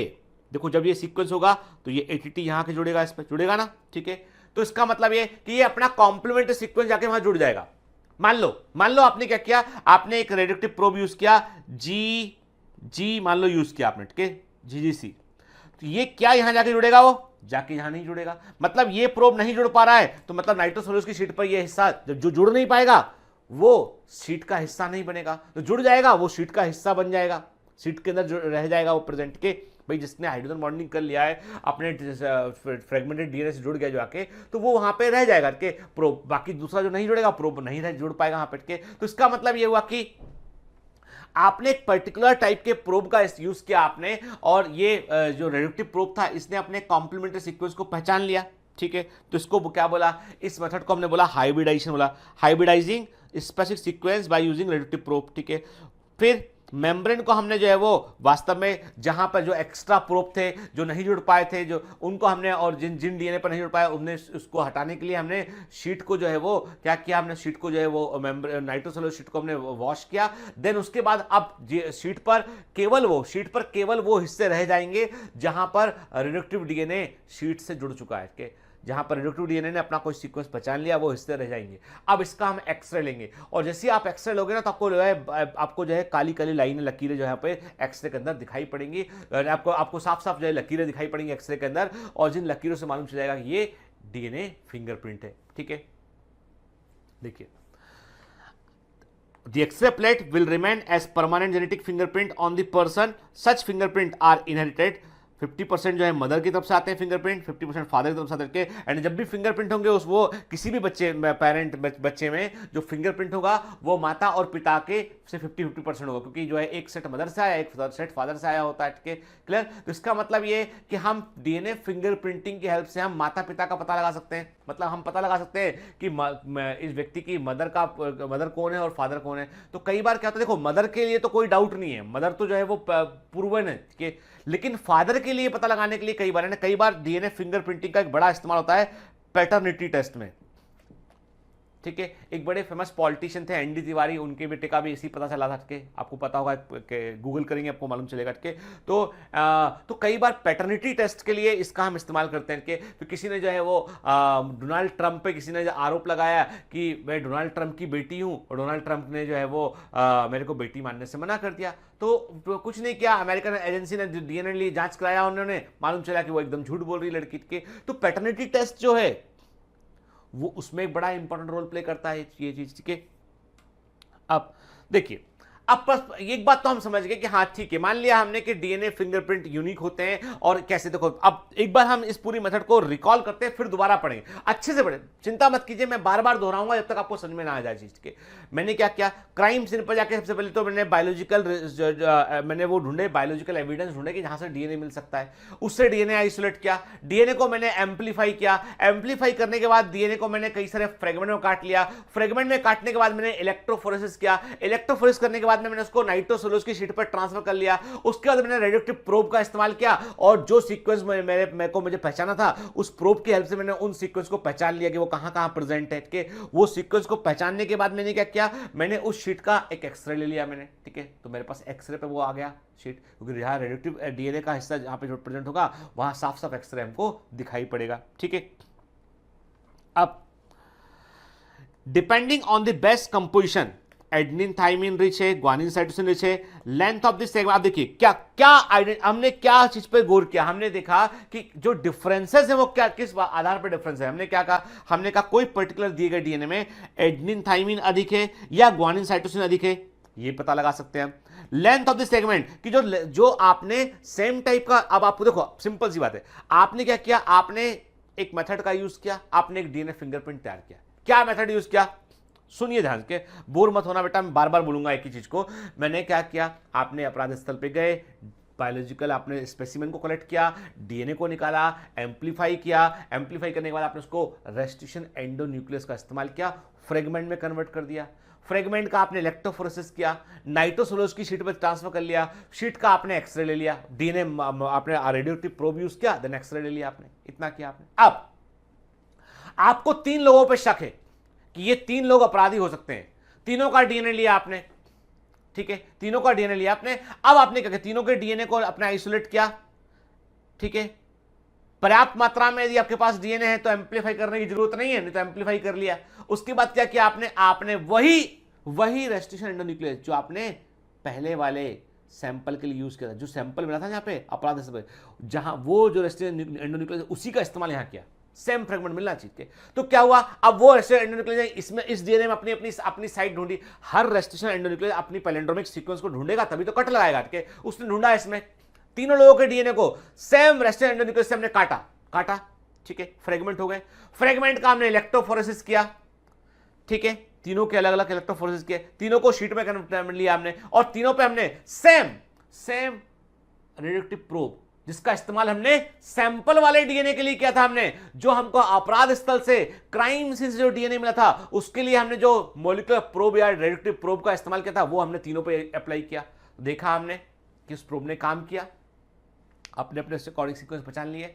हमने फिर शीट का एक्सरे ले लिया, तो क्या मालूम चला हमें कि जो पहला व्यक्ति जिस पे हमें शक था उसका जो एक्सरे है और जो क्राइम सीन पे मिले डीएनए का एक्सरे दोनों मैच नहीं करते, मतलब दोनों के सीक्वेंस में फर्क है, उसके सीक्वेंस बड़े हैं, इसके सीक्वेंस कुछ छोटे हैं, और जहां जहां पर रेडियोएक्टिव प्रोब जुड़ा है वो लोकेशन का फर्क है, सीक्वेंस फ्रेगमेंट का फर्क आ रहा है उसमें के, तो मतलब ये है कि ये व्यक्ति अपराधी नहीं है। के दूसरा आदमी लिया हमने, देखा हमने अरे दूसरा व्यक्ति इस पर हमें शक था, यही अपराधी है, क्योंकि इसके पूरे के पूरे फ्रेगमेंट उस सैंपल डीएनए के फ्रेगमेंट के समान है, क्योंकि सेम एंजाइम यूज किया था, सेम फ्रेगमेंट है, सेम जगह पर प्रोब जाके जुड़ा है, सेम जगह पर प्रोब जाके जुड़ा, मतलब सेम टाइप ऑफ सीक्वेंस है, सेम टाइप ऑफ सीक्वेंस इसलिए सेम टाइप ऑफ एक्सरे मिल रहा है, मतलब यही व्यक्ति अपराधी है। के आई बात समझ में? चलिए अब एक एक चीज को ध्यान से समझिए, क्योंकि क्या होता है कि ये चैप्टर ऐसा है कि इसको हम हवा में पढ़ लेते हैं, चीजें रटने की कोशिश करते हैं, तो रटने से काम नहीं बनेगा, काम बनेगा समझने से। तो क्या लिखे, depending upon the best composition, जो बेस्ट नाइट्रोजन बेस का कंपोजिशन उसके अकॉर्डिंग, लेंथ ऑफ सेगमेंट के according, number of repetitive unit, कितनी बार कोई यूनिट को रिपीट किया गया उसके according, the satellite DNA is classified into many category. Satellite DNA, जिस डीएनए को हम पहचान रहे हैं उसको कई कैटेगरी में हम डिवाइड करते हैं। वो होते हैं माइक्रो सैटेलाइट, होते हैं मिनी सैटेलाइट, होते हैं बेटा, ठीक है। तो अब हमने क्या कहा, हमने कहा कि जो सैटेलाइट डीएनए, जिस सैटेलाइट डीएनए को हम पहचान रहे हैं, कंपेयर कर रहे हैं, यानी जिसका फर्क है, यानी सैटेलाइट डीएनए ही तो वो चीज है जो दो लोगों में डिफरेंस क्रिएट कर रहा है, ठीक है। उसको पहचानने के लिए हमने क्या कैरेक्टर यूज किए, हमने बेस्ट कंपोजिशन को देखा, लेंथ ऑफ सेगमेंट को देखा, हमने रिपीटेटिव यूनिट के नंबर को देखा हमने, ठीक है। और उसके अकॉर्डिंग हमने कहा मिनी सैटेलाइट, माइक्रो सैटेलाइट, ऐसे कई अलग अलग फ्रेगमेंट ये हो सकते हैं, ठीक है। This sequences normally do not code for any protein. ये सीक्वेंस कोई प्रोटीन कोड नहीं करते हैं, but they form a large portion of human genome. Human genome का एक बड़ा हिस्सा ये बनाते हैं, क्योंकि ये बार बार दोहराए गए क्रम होते हैं, ठीक है। And this sequence shows high degree of polymorphism and form the basis of the DNA fingerprinting के। और ये सीक्वेंस जो होते हैं वो हाई डिग्री ऑफ पॉलीमॉर्फिज्म को शो करते हैं, जो कि डीएनए फिंगरप्रिंटिंग का बेस होता है। याद रखिएगा, what is the basis of DNA fingerprinting. ये जो वर्ड है ये एनसीईआरटी में नहीं रखा, मैंने ऐड किया के। ये वर्ड है RFLP, restriction fragment length polymorphism, ठीक है। RF, restriction fragment length polymorphism के, ठीक। तो ये है RFLP। मतलब इसका मतलब क्या है, इसका सिंपल सा मतलब समझो, this is the basis of DNA fingerprinting. Simple सा सीधा क्वेश्चन है कि what is the basis of the DNA fingerprinting. Option A है सैटेलाइट, ऑप्शन बी है RFLP। RFLP is the right answer, ठीक है ना, गलती मत करना, ठीक है। तो रेस्ट्रिक्शन फ्रेगमेंट लेंथ पॉलीमॉर्फिज्म का is the basis of DNA fingerprinting. तो बेटा देखो क्या है इसका मतलब कि आपने रेस्ट्रिक्शन, देखो सुनो बात, ये एक वर्ड सारी बात बता के, और ये एग्जाम में पूछा गया, ऑलरेडी एग्जाम में पूछा गया क्वेश्चन, ठीक है। रेस्ट्रिक्शन एंडोन्यूक्लियस का इस्तेमाल किया, उससे हमें डीएनए के फ्रेगमेंट मिले। फ्रेगमेंट अलग अलग लंबाई के होंगे और उनमें अंतर होगा। नाम सब कह रहा है कि वो कह रहा है कि रेस्ट्रिक्शन एंजाइम का इस्तेमाल किया तुमने, उससे तुम्हें डीएनए के फ्रेगमेंट मिले। उन फ्रेगमेंट की लंबाई अलग अलग होगी और वो लंबाई अलग अलग होने पर वो अपने अपने पॉलीमॉर्फिज्म को वो शो करेंगे। RFLP, restriction fragment length polymorphism, the basis of DNA fingerprinting. Clear? देखिए आप ना, अब एक क्रोमोसोम है, उससे डीएनए निकाला। डीएनए में क्या देखा हमने डीएनए के में देखा हमने कि हमको जो है रिपीटेटिव सीक्वेंस जो मिल रहे हैं वो base number of base pair length के अकॉर्डिंग मिल रहे हैं। मैंने कहा माइक्रो सैटेलाइट जो है उसमें 1 से लेके 9 बेस पेयर है, 1 to 9 बेस पेयर प्रेजेंट है, माइक्रो सैटेलाइट है। 10 से लेके 100 बेस पेयर प्रेजेंट है तो मिनी सैटेलाइट है, और 100 बेस पेयर से अधिक प्रेजेंट है तो वो मैक्रो सैटेलाइट है के। और इनमें जो क्रम बार बार दोहराए गए होते हैं उन्हें हम टेंडम रिपीट्स कहते हैं। क्या बोलते हैं? टेंडम रिपीट सीक्वेंस कहते हैं। तो देखिए आप ध्यान दीजिए बेटा के। तो माइक्रो सैटेलाइट एनसीईआरटी में नहीं है, नोट कर लेना। माइक्रो सैटेलाइट 1 से 9 बेस पेयर लंबे होते हैं, और मिनी सैटेलाइट 10 से 100 बेस पेयर लंबे होते हैं, और macro satellite more than 100 base pair लंबे होते हैं। क्लियर? ठीक। फिर सिंगल सीक्वेंस रिपीट्स के बारे में मैंने पिछली क्लास में भी कहा, जब मैंने आपको ह्यूमन जीनोम प्रोजेक्ट पढ़ाया था तब मैंने आपसे सिंगल सीक्वेंस रिपीट के बारे में भी कहा था कि SSR, जिनको हम माइक्रो सैटेलाइट या शॉर्ट टेंडम रिपीट भी कहते हैं कि, या कई जगह पे क्या होता है, इतने छोटे होते हैं कि ये सिंगल सीक्वेंस रिपीट भी होकर के यानी एक क्रम को ही दोहराया गया होता है, एक ही इंफॉर्मेशन चेंज होती है। तो मैंने क्या कहा, SSR is also known as microsatellite और शॉर्ट टेंडम रिपीट के segment of DNA consist of tandemly repeated unit each with 1 to 10 base pair length के। देखिए है ना, कई जगह पे क्या होता है, एक बेस पेयर का भी फर्क पड़ता है इसमें के। ठीक है, तो हम इसको मिनी सैटेलाइट भी, माइक्रो सैटेलाइट भी कहते हैं। और जिसे हमने आपसे कहा कि TGN, तो मतलब TG जैसे कितनी बार दोहराया गया, 8 बार दोहराया गया, तो TG ब्रैकेट में बंद करके हमने 8 लगा दिया के। ठीक है, 86 टाइम दोहराया गया। तो जब आप देख रहे हैं तो आप ऐसे सीक्वेंस को कंपेयर करते हैं, आपके डीएनए फिंगरप्रिंटिंग में आप इस प्रकार के सीक्वेंस को आप कंपेयर कर पाते हैं। ठीक है, तो मैंने आपसे कहा ना कि सिंगल न्यूक्लियोटाइड, कई जगह पे आपको सिंगल न्यूक्लियोटाइड पॉलीमॉर्फिज्म देखने मिलता है। ठीक है, तो याद रखिएगा, the single nucleotide polymorphism arises due to single nucleotide substitution, transition, transversion और सिंगल न्यूक्लियोटाइड इंसर्शन डिलीशन के। कई बार क्या होता है, म्यूटेशन के जो उत्परिवर्तन होते हैं, और हालांकि म्यूटेशन को हम डिटेल में पढ़ेंगे जेनेटिक्स में, तो अभी आप म्यूटेशन में जो ट्रांजिशन, ट्रांसवर्जन, इसके डिटेल में मत जाइए भैया। आपको जब मैं म्यूटेशन पढ़ाऊंगा जेनेटिक्स में तब ये आपको डिटेल में पढ़ाऊंगा। अभी इतना समझ लीजिए आप कि एडेनिन की जगह पे ग्वानिन आ गया, या एडनिन की जगह पे थाइमिन आ गया, तो जो चेंजेस है कि जो नाइट्रोजन बेस के लेवल पर चेंजेस हैं वो सिंगल न्यूक्लियोटाइड पॉलीमॉर्फिज्म का कारण बनते हैं उठ के। This point mutation give rise to different allele with alternative base at a particular nucleotide position के। Single nucleotide polymorphism is the most abundant polymorphism in the genome के, और ये सबसे कॉमन, आपको बताया था मैंने, सबसे कॉमन जो है आपको कई बार कहता है जीन में आपको सब कुछ ठीक है, केवल एक सीक्वेंस का फर्क मिलेगा आपको उठ के। और उससे क्या होता है, उससे कई बार जो है वो प्रोटीन में पर फर्क भी नहीं पड़ता, क्योंकि एक एमिनो एसिड के लिए एक से अधिक कोडॉन हो सकते हैं, तो कई बार जो परिवर्तन होता है वो कोडॉन को अफेक्ट नहीं करता है, ठीक है। सेम एमिनो एसिड का कोडॉन बनता है, तो इसलिए कई बार मालूम नहीं चल पता, लेकिन वो डीएनए में तो फर्क दिखाई पड़ रहा है हमको कि एक नाइट्रोजन बेस वहां पे बदल चुका है, ठीक। और इसको हम कैसे पता लगाते हैं, इसका पता ही हम जो है डीएनए फिंगरप्रिंटिंग में लगा सकते हैं। हम इसके लिए फ्लोरोसेंस टेक्नोलॉजी यूज करते हैं, पीसीआर मेथड का यूज करते हैं, माइक्रोचिप एरे का हम इस्तेमाल करते हैं, ठीक है। तो देखिए क्या किया हमने, हमारे पास एक डीएनए का सैंपल है, हमने isolate DNA from body fluid sample, body fluid sample से हमने डीएनए को आइसोलेट किया, डीनेचर किया, इसको हमने गर्म किया, इसको हमने दोनों स्ट्रैंड को हमने अलग अलग कर लिया, और उसके बाद क्या किया हमने डीएनए प्रोब का हमने इस्तेमाल किया, और मॉलिक्यूलर, देखो डीएनए प्रोब जो होते हैं उन्हें हम मॉलिक्यूलर वीकन कहते हैं। वीकन समझते हैं आप, लाल बत्ती वाली गाड़ी होती है, चमकती हुई बत्ती जलती है, उसकी तो मालूम चलता है कि हाँ ये मंत्री जी की गाड़ी जा रही है के, पीली बत्ती वाली गाड़ी है तो हमने कहा अफसर की गाड़ी जा रही है के, और नीली बत्ती वाली गाड़ी है और वो जो है वो आवाज करती आ रही है, मतलब ये एम्बुलेंस है ना, ठीक है, जानते हैं हम सब लोग। तो अभी क्या है कि मॉलिक्यूलर वीकन का मतलब ये होता है कि जहां जहां पर ये प्रोब पहुंचेगा वहां पे आपको रेडिएटिव रेडिएशन देखने मिलेंगे, आप उसको आइडेंटिफाई कर सकते हैं। तो आपने मॉलिक्यूलर वीकन का इस्तेमाल किया, आपने क्या किया, आपने डीनेचर डीएनए को आपने जो है वो डीएनए प्रोब के साथ आपने किया, और डीएनए प्रोब जो है अपने कॉम्प्लीमेंट्री सीक्वेंस को वो पहचान लेता है, उसको वो लेवल कर देता है, और इससे आप अपने डीएनए को, अपने पर्टिकुलर सीक्वेंस को आप पहचान पाते हैं। जैसे आपने कहा कि आपके पास जो प्रोब था उसने इस सीक्वेंस को पहचान लिया, उसने कहा ये सीक्वेंस यहां पर प्रेजेंट है, ठीक है ना, क्लियर। आपके पास जो अब देखिए, यदि हम वापस क्राइम सीन की बात करें तो क्राइम सीन पे जो डीएनए मिला था उस डीएनए को आपने फिंगरप्रिंट किया, आपको मालूम चला कि इसमें टीजी सीक्वेंस 9 टाइम रिपीट है, इसमें फ्रेगमेंट नंबर 4 के, फ्रेगमेंट नंबर 4 जिसकी एक पर्टिकुलर हम इमेजिन कर रहे हैं, कल्पना कर रहे हैं कि एक फ्रेगमेंट नंबर 4 है, उसमें टीजी सीक्वेंस 9 टाइम रिपीट है उसमें, ठीक है। आपने जो अब दूसरे लोग जिन पर शक था, आपने उनका डीएनए को लिया, आपने देखा कि बाकी लोगों के फ्रेगमेंट नंबर 4 में टीजी जो है वो 9 टाइम नहीं है, लेकिन एक आदमी के फ्रेगमेंट नंबर 4 में टीजी 9 टाइम रिपीट है, और बाकी सीक्वेंस भी उसके मैच करते हुए दिखाई पड़ रहे हैं, मतलब वही अपराधी हो सकता है, ठीक है, या है अपराधी हो सकता है क्या, 100% पॉजिटिव आइडेंटिफिकेशन है इसके। याद रखिएगा डीएनए फिंगरप्रिंटिंग जो होता है वो 100% पॉजिटिव आइडेंटिफिकेशन को प्रोवाइड करता है, ठीक है। How does a DNA probe work? They have a specific best sequence that is complementary to the best sequence of the part of the target allele के, आपको जो सीक्वेंस ढूंढना है उसके अकॉर्डिंग आप डीएनए प्रोब को तैयार करते हो। फाइनली ये कंपैरिजन है किसका, जो क्राइम, आपको मालूम चला कि क्राइम सीन पे, आपको मालूम चला कि क्राइम सीन पे जो डीएनए मिला उस डीएनए में adenine guanine adenine guanine adenine guanine जो है वो दोहराए गए बार बार, ठीक है, आपको ये मालूम चला।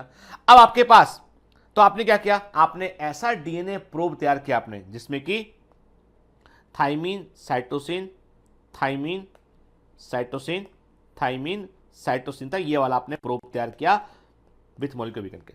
अब इसको आपने छोड़ दिया, तो ये हमेशा वही सीक्वेंस को पहचानेगा जो इसका कॉम्प्लीमेंट्री होगा, और जो सीक्वेंस कॉम्प्लीमेंट्री नहीं होगा उसको वो नहीं पहचानेगा, ठीक है। तो ऐसे काम करता है, clear. Since DNA from every tissue such as blood, hair follicle, skin, bone, saliva, sperm from an individual show the same degree of polymorphism, क्योंकि देखो सब कुछ सेम है ना, हमने कहा ना आपसे कि हमारी बॉडी में हर सेल के पास same type of DNA present है, क्योंकि हर सेल, हम जब शुरुआत में एक सेल थे जाइगोट के, डिवाइड हुआ, एम्ब्रियो बना और उससे पूरी बॉडी बनी के, तो हमारी बॉडी में हर सेल के पास same type of genetic makeup होता है, ठीक है। तो इसका मतलब ये कि आप कहीं से भी डीएनए लें, आप उसका फॉरेंसिक एप्लीकेशन में यूज कर सकते हैं। Further, as the polymorphism are inheritable from parent to children, DNA fingerprinting is the basis of the paternity testing in many case of dispute के। तो चूंकि माता पिता से एक बच्चे में, जैसे मैं, यदि मेरे डीएनए को आप कंपेयर करोगे तो मेरे डीएनए का कुछ हिस्सा जो है वो मेरे फादर के डीएनए से मैच करेगा और कुछ मदर के डीएनए से मैच करेगा, के जाहिर सी बात है कि मदर ने एक क्रोमोसोम का सेट कंट्रीब्यूट किया है, फादर ने एक क्रोमोसोम का सेट कंट्रीब्यूट किया, तभी तो हम डिप्लॉयड ऑर्गेनिज्म बने के। तो हमारे डीएनए के 50% सीक्वेंस जो मदर से मैच करेंगे, 50% फादर से मैच करेंगे, ठीक है। तो इसका और इस चीज को जो मैं बता रहा हूं इसको आपको विस्तार से देखना है अच्छे के, मतलब the silent witness DNA justice molecule, please देखिएगा मूवी के। हम लोगों ने बड़े अच्छा स्क्रिप्ट तैयार करके मूवी बनाया हमने, और one of the fantastic movie का जो मतलब अपना ही मूवी है, लेकिन मैं बोल रहा हूं कि फैंटास्टिक थी कि इससे जो हमको सीखने मिलेगा कि जो हमारा क्यूरियोसिटी जनरेट होगा कैसे। सोचिए कि एक क्राइम कहीं पे घटा और वहां पे जो है पुलिस के ऊपर दबाव था कि एक सीरियल किलर है, उसको ढूंढना है उस आदमी को के। पुलिस के ऊपर बड़ा दबाव था कि कैसे ढूंढे उसको, के समझ नहीं आ रहा है किसने क्राइम किया और के।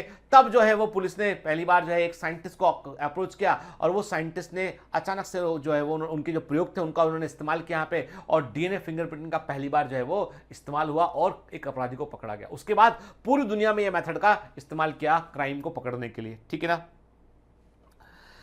As polymorphism in DNA sequence is the basis of the genetic mapping of human genome as well as the DNA fingerprinting.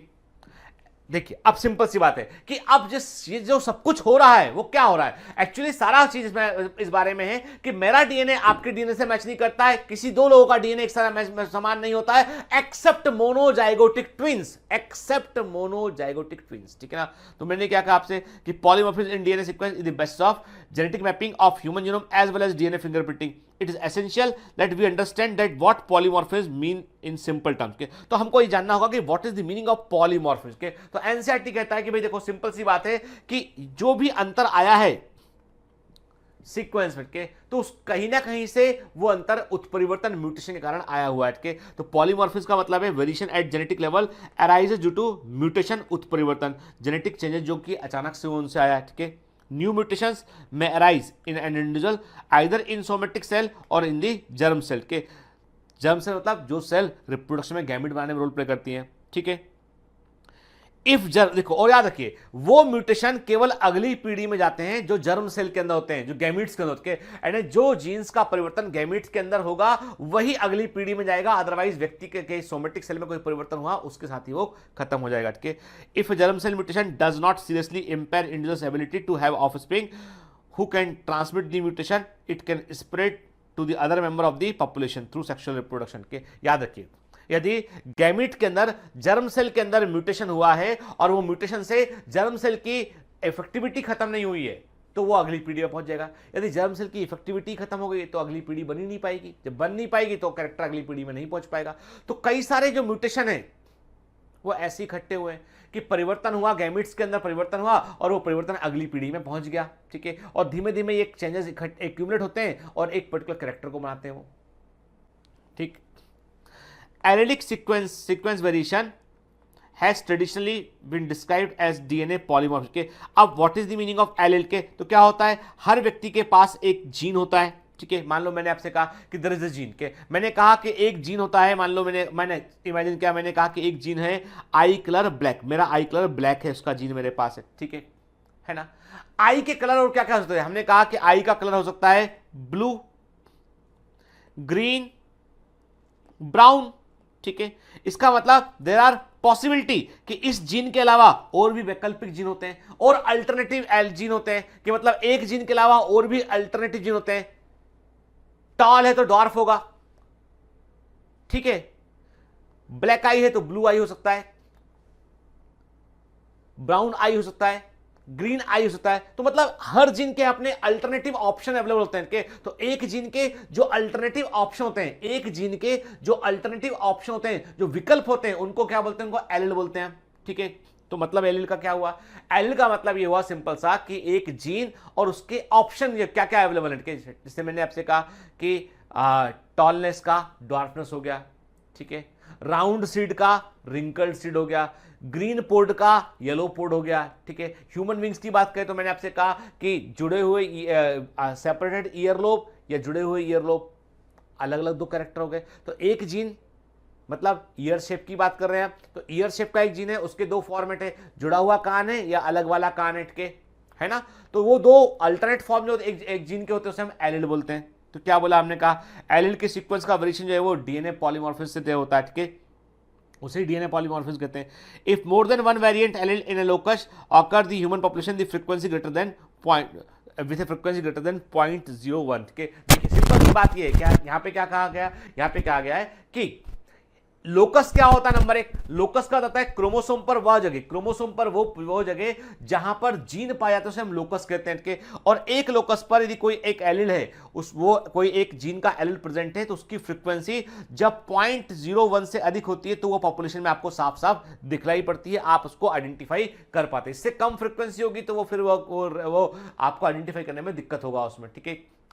If more than one variant is at a locus occur in human population with a frequency greater than 0.01 के, तो जब 0.01 से अधिक frequency होगी तब आप जो है आपको एलिलिक सीक्वेंस वेरिएशन जो है वो आपको पॉपुलेशन में देखने मिल जाएंगे, ठीक।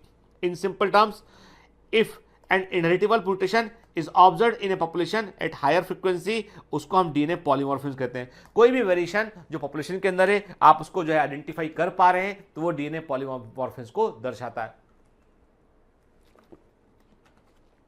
क्लियर? तो मतलब यह है कि प्रकृति में म्यूटेशन हुआ, म्यूटेशन यदि इफेक्टिव हुआ, पॉपुलेशन में एक जो है वो एक्यूमुलेट होने लगा तो वो आप उसको आइडेंटिफाई कर पाएंगे, ठीक है। और वो एक अलग कैरेक्टर को क्रिएट करेगा यहाँ पे। तो मतलब डीएनए का जो पॉलीमॉर्फिज्म है, जो डीएनए में जो अंतर आए हैं, वो अंतर कैसे आए? अंतर बेसिकली वो इन्हीं के कारणों से आए, उत्परिवर्तन के कारणों से आए, ठीक है। फिर the probability of such variation to be observed in non-coding DNA sequence would be higher, as mutation in this sequence may not have any immediate impact on individual's reproductive ability। अब बड़ी इंपॉर्टेंट बात है कि आपको most of the mutation का effect कहां देखने मिलेगा? देखो, यदि आपके किसी काम, सुनिए बात ध्यान से बात सुनिए, मुझे मालूम है लेक्चर लंबा है, इधर उधर मत देखो कि मेरी बात ध्यान सुन के। मैंने क्या कहा? यदि आपके जो नॉर्मल फंक्शनल जीन है उसमें म्यूटेशन होगा तो प्रॉब्लम हो जाएगी। इट में भी एक कैंसर, इट में भी डेथ, ठीक है। तो अभी यदि आपके इफेक्टिव जीन के अंदर किसी व्यक्ति के इफेक्टिव जीन जो काम कर रहे हैं, प्रोटीन को बना रहे हैं, कोडिंग में इन्वॉल्व के, जो जेनेटिक मैसेज को आगे पर्कुलेट कर रहे हैं, आगे दे रहे हैं, सेल को कंट्रोल कर रहे हैं, वहां कोई दिक्कत होगी तो फिर जीवन पे संकट आ जाएगा। और जीवन पे संकट आ जाएगा तो फिर तो वो व्यक्ति खत्म ही हो जाएगा ना, ठीक। तो हमेशा आपको वो म्यूटेशन बड़ी संख्या में इकट्ठे मिलेंगे जिनके बदल जाने से कोई फर्क नहीं पड़ता है।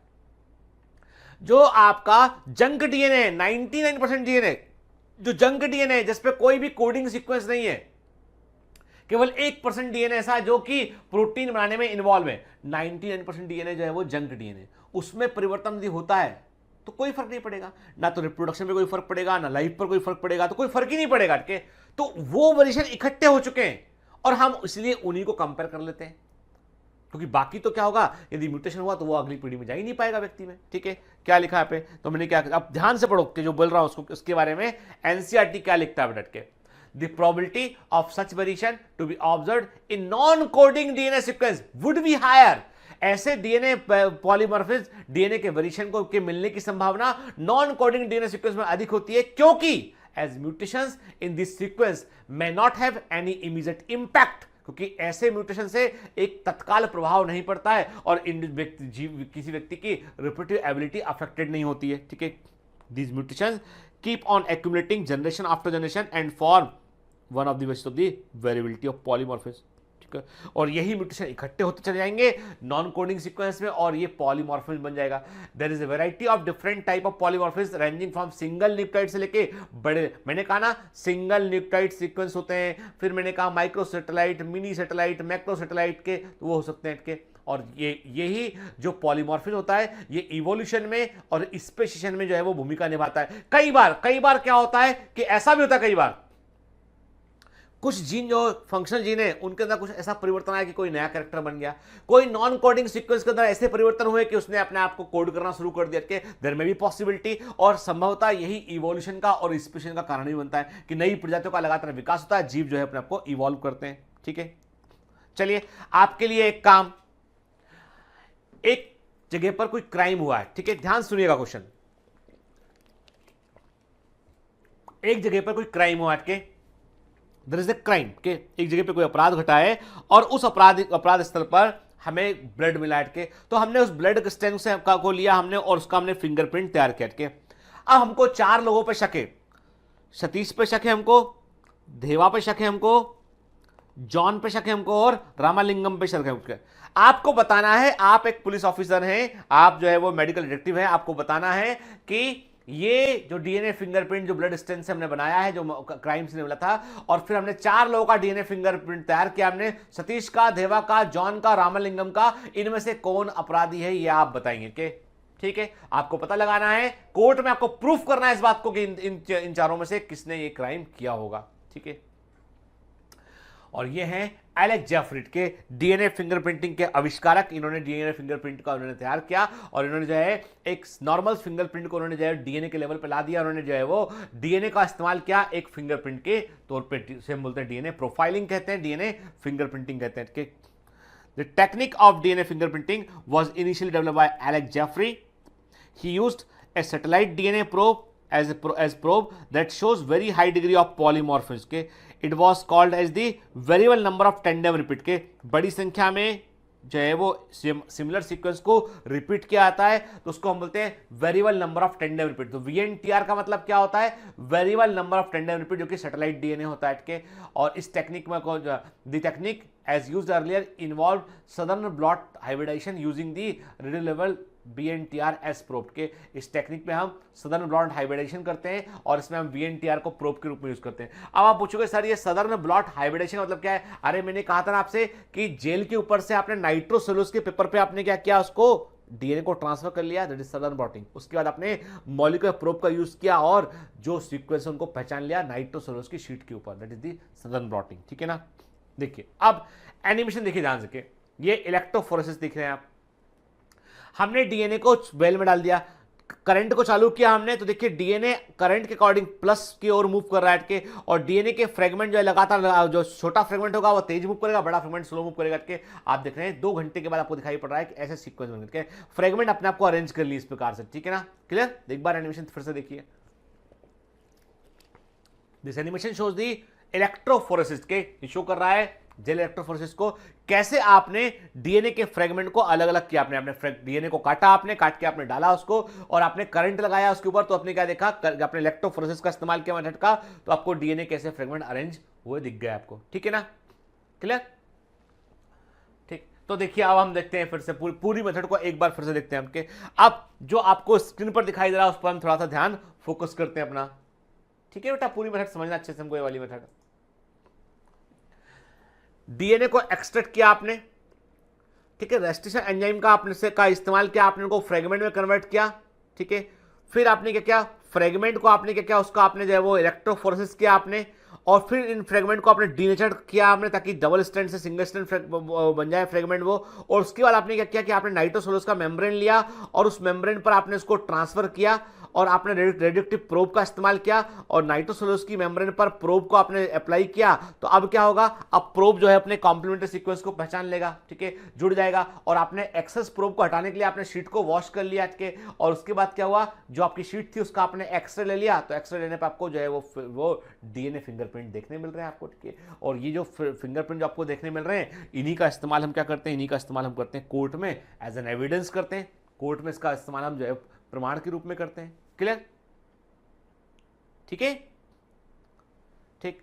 तो देखिए कुल मिलाकर क्या क्या यूज किया हमने डीएनए को आइसोलेट किया, हमने digestion of DNA by restriction endonuclease, उसके बाद डीएनए को सेपरेट किया हमने और इलेक्ट्रो फ्रेगमेंट को हमने जो है वो इलेक्ट्रोफोरेसिस किया हमने। फिर हमने transferring blotting to the separated DNA fragment to the synthetic membrane, nitrocellulose और नाइलोन मेम्ब्रेन पर इसको हमने जो है वो ट्रांसफर किया। देन हमने बीएनटीआर प्रोब का इस्तेमाल किया, variable number of tandem probe का इस्तेमाल किया, हमने हाइब्रिडाइजेशन किया और कुल मिलाकर हमको जो है वो फिर क्या मिला कि हमें जो है वो बीएनटीआर प्रोब ने या मॉलिक्यूलर प्रोब ने अपने कॉम्प्लीमेंट्री डीएनए सीक्वेंस को पहचान लिया। और उसके बाद हमने क्या किया, हमने ऑटो रेडियोग्राफी किया, हमने क्या किया इसका, हमने जो है उसको पहचानने के बाद में हमने उसका जो है वो एक एक्सरे फिल्म तैयार कर लिया, ठीक है, ठीक। VNTR belongs to the class of satellite DNA called the mini satellite. VNTR जो होते हैं variable number of tandem repeat जो है मिनी सैटेलाइट की कैटेगरी में आते हैं, ठीक है। A small DNA sequence is arranged tandemly in many copy number, ये कई बार दोहराया गया सीक्वेंस होता है। The copy number varies from chromosome to chromosome in an individual, के हर व्यक्ति में ये अलग अलग होता है। और the number of repeat shows very high degree of polymorphism, कि भाई मान लो मैंने कहा कोई सीक्वेंस है TGT, मेरे डीएनए में ये 9 बार दोहराया गया है, आपके डीएनए में ये 11 टाइम दोहराया गया है, किसी के डीएनए में ये सीक्वेंस जो है वो 2 ही बार दोहराया गया है। एक सीक्वेंस है AGAAG, ये मेरे डीएनए में 3 बार दोहराया गया है, आपके डीएनए में ये 19 बार दोहराया गया है। तो ये ऐसे वेरिएशन नहीं, आप देखोगे तो कई सारे परम्यूटेशन कॉम्बिनेशन बनते हैं, कई सारी प्रायिकता प्रोबेबिलिटीज बनती है यहां पे, इसलिए बड़ा वेरिएशन यहां पे, बड़ा पॉलीमॉर्फिज्म हमको यहां पर देखने मिलता है। ठीक है, as a result the size of VNTR varies in size of 0.1 से लेके 20 के। तो आप यदि देखेंगे मैंने कहा ना कि कई सारे वेरिएशन यहाँ पे देखने मिलते हैं हमको, तो VNTR का साइज जो है वो 0.1 से लेके 20 किलोबेस का हो सकता है, छोटे से लेके बड़े साइज के हो सकते हैं। Consequently after hybridisation with VNTR probe the autoradiogram gives the many bands of the different size के। एक बार VNTR प्रोब जुड़ गया आपके डीएनए पे तो आपको जो है उसमें कई सारे बैंड दिखाई पड़ेंगे के, और ये जो बैंड होते हैं ये हर व्यक्ति के डीएनए में एक इंडिविजुअल पैटर्न देते हैं कि मेरे बैंड अलग होंगे, आपके बैंड अलग होंगे। It differ from individual to individual in population. एक पॉपुलेशन में ये कोई भी दो व्यक्ति के डीएनए के सारे बैंड, यानी डीएनए फिंगरप्रिंटिंग करने पे जो बैंड मिलते हैं, सारे बैंड मेरे और आपके एक साथ मैच, कुछ मैच कर सकते हैं, देयर में भी सम कुछ मैचिंग। आप देखिएगा, आपको मैंने क्वेश्चन कुछ मैच कर रहे हैं, कुछ मैच कर सकते हैं, पर सारे के सारे एग्जैक्टली मैच नहीं कर सकते हैं इनके, तो एक्सेप्ट दी मोनोजाइगोटिक ट्विंस। ठीक है, क्योंकि वो एक ही जाइगोट से जब एम्ब्रियो बन रहा था 2 हिस्सों में बढ़ गए होते हैं वो। ठीक है, the sensitivity of the technique has to be increased by the use of the polymer chain reaction. Consequently, DNA from a single cell is enough to perform DNA fingerprinting analysis के आज हमारे पास में पॉलीमर चेन रिएक्शन की क्षमता के कारण ये क्षमता है कि हमें केवल एक सेल मिल जाए। कितना? एक सेल मिल जाए हमें क्राइम सीन पर, उस एक सेल के डीएनए से हम जो है वो पूरा डीएनए फिंगरप्रिंटिंग तैयार कर सकते हैं हम। ठीक है ना, clear? In addition to application of the forensic science, it has much wider application such as determining population and genetic diversity. अब देखिए क्या हो रहा है, जो आज के युग में एक बड़ी इंपॉर्टेंट चीज आ रही है कि अभी लोगों में एक चीज आ रही है कि लोग जो है वो इथनिसिटी को लेके या अपनी कंट्री को लेके कि हम यहाँ के हैं, कहाँ के हैं, माइग्रेटरी हैं कि माइग्रेशन से यहाँ पे आए, हम मूल निवासी यहाँ के, ये गवर्नमेंट को ये पता लगाना उठ के। आज यदि सरकार को पता लगाना हो कि हम में से कौन से लोग ऐसे जो कि यहाँ पर वास्तव में जो पुराने समय से जो ट्राइबल पॉपुलेशन थी उसमें से ओरिजिनेट हुए हैं हम, या हम बाहर से आए हुए आर्यंस में से एक हैं हम के, कौन है हम के, यानी हमारे पूर्वज क्या थे, हमारे जैसे कहते हैं कि जो मंगोल शासक मैं भूल रहा हूं, नहीं मुझे याद आया, चंगेज खान जो है, चंगेज खान के कई most of the Indians have the DNA of from the Genghis Khan के, कुछ ना कुछ पोर्शन उसका डीएनए से मैच करता है के। चंगेज खान के बहुत सारे ऐसा, ये आपको भी गूगल कीजिएगा कि आपको बहुत सारा के ऐसा कहा जाता है कि बड़ी रेसेस के, यानी बड़ी रेसेस में जो है वो उन लोगों का डीएनए प्रेजेंट करके, क्या सच है क्या झूठ है हम कोई नहीं जानता इस बारे में, लेकिन जो प्रमाण है वो ये कहते हैं कि जनरेशन जो है वो इथनिसिटी पता लगाना है आपको, क्या आपको पता लगाना है कि मूल निवासी ट्राइबल है, ये ट्राइबल है कि ट्राइबल में आया हुआ बिहार का व्यक्ति है, तो वहां पे डीएनए सीक्वेंस की जो पॉलीमॉर्फिज्म यहाँ पे का रोल प्ले करता है। हालांकि ऐसे सारे यूज जो है वो वैलिड नहीं है, किसी भी तरीके से इसका यूज जिससे कि कोई भी डिस्क्रिमिनेशन खड़ा होता है वो भी ठीक नहीं है, लेकिन दिमाग में बात है कि जो है वो पता लगा सकते हैं इस बात को लेके। तो मैंने कहा ना कि क्या लिखा है एनसीईआरटी में, लिखा देखिए, ये मैं जो बात कह रहा हूं मैं आपको एक्सप्लेन कर रहा हूं कि what NCERT want to tell you के, वो कह रहा है आपसे कि केवल फॉरेंसिक के अलावा इसके एप्लीकेशन के बड़े इस्तेमाल है, जैसे कि डिटरमाइनिंग दी पॉपुलेशन। क्या मतलब हुआ है इसका? मतलब कोई जनसंख्या वहां पे पहले से रह रही थी या नहीं रह रही थी, कोई व्यक्ति वहां पर माइग्रेटरी है या नहीं है, कोई व्यक्ति का मूल निवासी वहां के ये है कि नहीं है, ये सब पता लगा सकते हैं कि जेनेटिक डाइवर्सिटी के क्या विभिन्नताएं लोगों के बीच में, किस पॉपुलेशन की दूसरी पॉपुलेशन से क्या विभिन्नता है, क्या वास्तव में कोई कास्ट के लेवल पे, रिलीजन के लेवल पे कोई विभिन्नता है। सोचिए, गलत इस्तेमाल भी है इसके, लेकिन हिटलर को इस बात का यकीन था कि Germans are much pure as compare to others. ठीक है ना, तो उसके दिमाग में बात थी कि मैं सुप्रीमेसी की, मुझे ये अपने आप को सुप्रीम रखना है, सबसे ऊपर रख के। सारा कारण है वर्ल्ड वॉर में सब कुछ जो हुआ, सेकेंड वर्ल्ड वॉर, एवरीथिंग जो है वो सब कुछ जो है वो एक व्यक्ति की सनक के कारण करके, उसकी सनक के कारण पूरी दुनिया आपस में लड़ ली। तो सच बात तो ये है कि हम कोई भी अच्छी टेक्निक का हम एक दूसरा पहलू भी ढूंढ लेते हैं कई बात के, और कई बार वो गलत भी होता है। तो अभी हम इतनी सी बात करें यहाँ पे कि जेनेटिक डाइवर्सिटी, पॉपुलेशन डिटरमाइन, इसमें भी रोल प्ले कर सकते हैं करता है DNA fingerprinting. Currently many different probes are used to generate DNA fingerprint. आज हम जो है डीएनए फिंगरप्रिंट के लिए आज हमने कई तरह के प्रोब तैयार कर लिए हमने। तो आज हमारे पास जो है वो we have variety of probes in the laboratory कि हम कोई भी डीएनए फिंगरप्रिंट को आसानी से पहचान सकते हैं। क्लियर? अब देखिए एनसीईआरटी का इमेज दे रखा है आपके, इट इज फिगर नंबर 6.16, ठीक है, जो बतला रहा है आपको, कह रहा है ये few repetitive chromosome has been shown to contain different copy number of VNTR के। आप देख रहे हैं यहाँ पे कि आपको जो है वो डिफरेंट नंबर देखिए आपको आपके सामने जो DNA from crime scene, C DNA from crime scene से ए डीएनए, एक इंडिविजुअल से बी इंडिविजुअल से यहाँ पे, तो आप क्या देख रहे हैं, आप देख रहे हैं यहाँ पे कि आपको वो दिखा रहा है कि कैसे जो कलर जो है वो क्या लिखा है इसमें, for the sake of the understanding different colour schemes have been used to trace the origin of each band in the gel. The two allele, parental and maternal, of the chromosome also contain different copy of VNTRs. It is clear that the binding pattern of DNA from crime scene matches with the individual B के। तो जो individual B है उसके crime scene से जो binding pattern जो है, देखो ये क्या है, ये वहाँ मिल, ये कहाँ मिला है, ये crime scene पे मिला हुआ DNA, ठीक है। ये A व्यक्ति का सीक्वेंस है और ये B व्यक्ति का सीक्वेंस। आप देख रहे हो B का सीक्वेंस क्राइम सीन के DNA से मैच कर रहा है, मतलब ये अपराधी है, इसने वहाँ पे क्राइम में ये इन्वॉल्व था, ठीक है। इंडियन साइंटिस्ट हैं लालजी सिंह, ठीक है, इन्होंने डीएनए फिंगरप्रिंटिंग के, ये क्वेश्चन बेटा कई बार पूछते हैं कि कौन से इंडियन साइंटिस्ट ने डीएनए फिंगरप्रिंटिंग पे काफी सारा काम किया हुआ है, तो इंडियन साइंटिस्ट लालजी सिंह को हम father of Indian DNA fingerprinting कहते हैं। He is known popularly known as father of Indian DNA fingerprinting. इन्होंने जो है वो डीएनए फिंगरप्रिंटिंग टेक्नोलॉजी में काफी काम किया और कई तरह के उन्होंने जो है वो मॉलिक्यूलर प्रोब को तैयार किया, ठीक है। अब काम क्या इसके बाद आपको देखना है जस्टिस मॉलिक्यूल, देखना है आपको कि आप बायोमेंटर्स ऑनलाइन फिल्म पर जाके आपको जो है वो ये मूवी देखनी है जस्टिस मॉलिक्यूल, इसका लिंक नीचे भी दे रखा है इसमें, और आपको ये देखना है इस मूवी में कि देखिए इसमें कि कैसे डीएनए फिंगरप्रिंटिंग इस्तेमाल किया और क्या जो है वो उसका रिजल्ट आया। और आज जो है सबसे बड़ी, ऐसा कहा जाता है कि आज सबसे ऑथेंटिक 100% पॉजिटिव आइडेंटिफिकेशन देने वाला कोई तरीका है तो वो डीएनए फिंगरप्रिंटिंग है, ठीक है। चलिए यहां पर हमारा molecular basis of inheritance chapter complete होता है। हमने एक एक लाइन, एक एक वर्ड एनसीईआरटी का पढ़ा हमने और समझा हमने। ऑल्दो तकरीबन मुझे लगता है 19 लेक्चर आपके जो है वो पूरे हुए हैं इस चैप्टर के लिए, बहुत सारे लेक्चर आपके मैंने लिए इसमें दौरान के। तो मैं, आप मुझसे बोले सर आप इसको 4 लेक्चर में कंप्लीट कर दो, तो मैं जस्टिस नहीं कर पाऊंगा बेटा, ठीक है। मुझे समय चाहिए, आपका समय चाहिए, तभी मैं आपको ठीक से पढ़ा सकता हूं, ठीक है। और मैं कह रहा हूं आपसे कि ये जो लेक्चर पूरे करने के बाद में कोई क्वेश्चन ऐसा नहीं होना चाहिए जो आप इसका आंसर ना कर पाए। You can answer 95%, more than 95% question of any MCQ book, मैं कह रहा हूं आपसे, ठीक है ना। तो पढ़ते रहिए, मेहनत करते रहिए, all the best.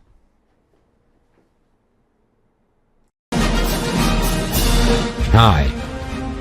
To become an official commando of Biomentors, join us at www.biomentors.online. Here you can solve daily practice papers, an online test. You can download performance enhancement sheets. You can track your progress. You can interact with other fellow commandos. Join us and prepare yourself. It's a commando training for your success. Download Biomentors online app from Google Play Store.